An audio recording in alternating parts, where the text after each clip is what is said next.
Hello, everyone. Jesse Webb, TradersPro. Market conditions remaining bullish in a bull market. Had a little bit of a downturn yesterday. We'll see what today brings.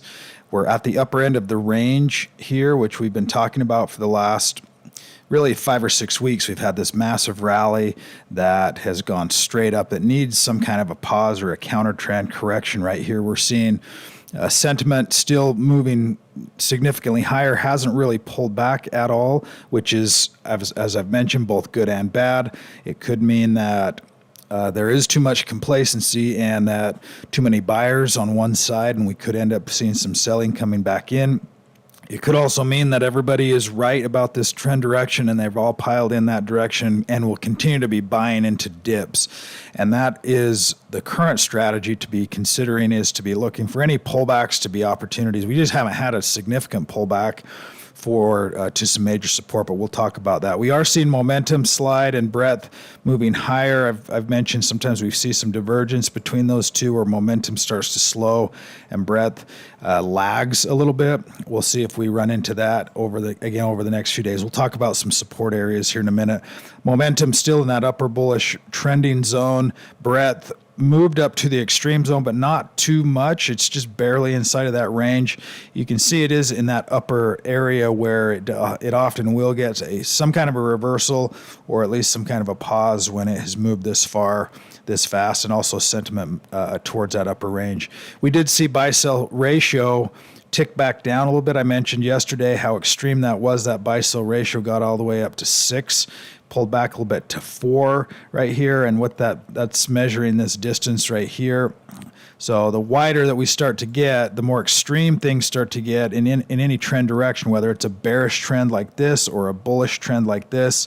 As they move into those upper ranges of extreme, there's just nowhere left for it to go other than flat or pulling back a little bit. So we're also getting confirmation on this indicator with the S&P 500. So let's look at the S&P 500 here on market ETFs. Again, I show ETFs, exchange traded funds, for the indices just because they're tradable. You could say, hey, I want to trade the S&P 500. Well, you would trade SPY, or you would say, hey, I want to trade bonds, 20-year bonds. You would trade TLT, or I want to trade short-term bonds. So everything that we focus on in terms of market indices or things that we're looking at, almost everything is an ETF, so that it's tradable if you decide I want to be able to take advantage of that current trend in that index versus an individual stock. You could focus on that as well. We did see a little bit of a pullback here in NASDAQ, seeing just a little bit in that bearish trend, or at least the short-term trend had pulled back, but it's still inside on that. This is NASDAQ. You can see when we start to get indecision, we start to get all of these color changes where we've gone from green back down to yellow, and that's okay because we're still in this upper momentum zone. What we want to see is NASDAQ, there are the Qs, triple Qs, hold this support area now, that 381 support area. And if it can do that, then there's a good chance for it to continue higher. There's a lot of support around this range as well. It may retrace a little deeper and possibly work on trying to fill that gap, or even going back to that 382 level if there's some kind of catalyst, a news item, or something that spooks the market a little bit for a deeper pullback. Tech has had the fastest move, the quickest. It's certainly due for a pullback, and looks like it is the first really index to pull back inside of a counter trend. S&P 500, let's look at that, because you're seeing just the tightness of this correction for quite a while now. Really, it's kind of just stepped up a little bit here, stepped up a little bit here. Here's the 236 momentum zone for S&P 500. So really, we could pull all the way back to 448 and still be in a significantly strong uptrend, watching for a buy the dip situation. We could see a push above this 459, 460 area though, which would, if it could stay above that and then start to hold some support there, we could see significant bounce. But again, when we're in these overbought conditions, doesn't necessarily mean we'll get a bigger pullback. It just does mean that it's due for a pause, a rest period. And it's been doing that now really for this entire time has not been overly aggressively bullish, but we are seeing that. Every time we get a little pullback, we're getting more upside and worth worth paying attention to right here. Let's take a look at sectors. We're seeing overall sectors, a few little things here starting to move down. Again, that's not surprising to see a little bit of weakness now in the market. We're seeing basic materials just pulling back here. Basic materials on this 6-month time frame. It had a pretty sharp move the last 4 or 5 days, needing a little bit of a retracement here as well.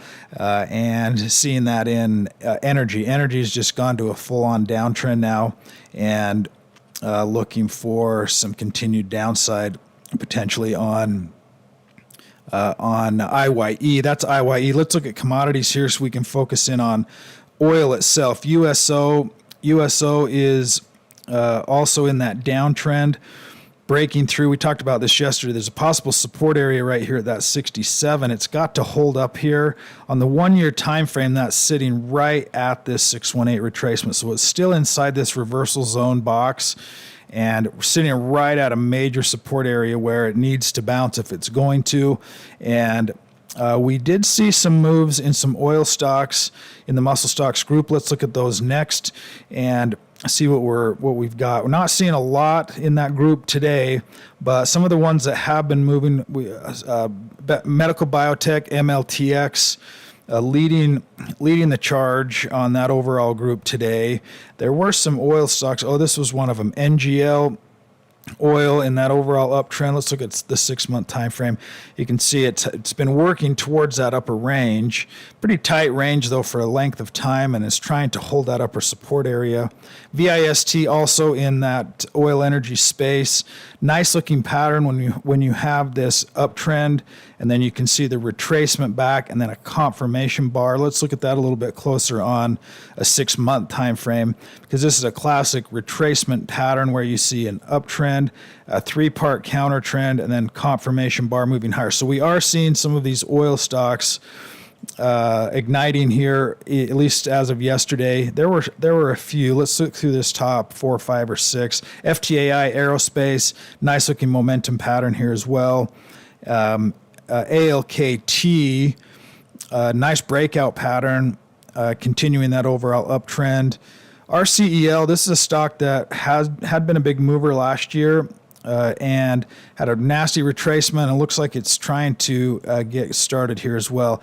METC, this is a coal stock. This is also a really nice looking consolidation pattern. It looked like it tried to rally and then just faded a little bit, this topping tail bar. So anything in that oil, in that energy space, basic materials, oil, energy has been pausing.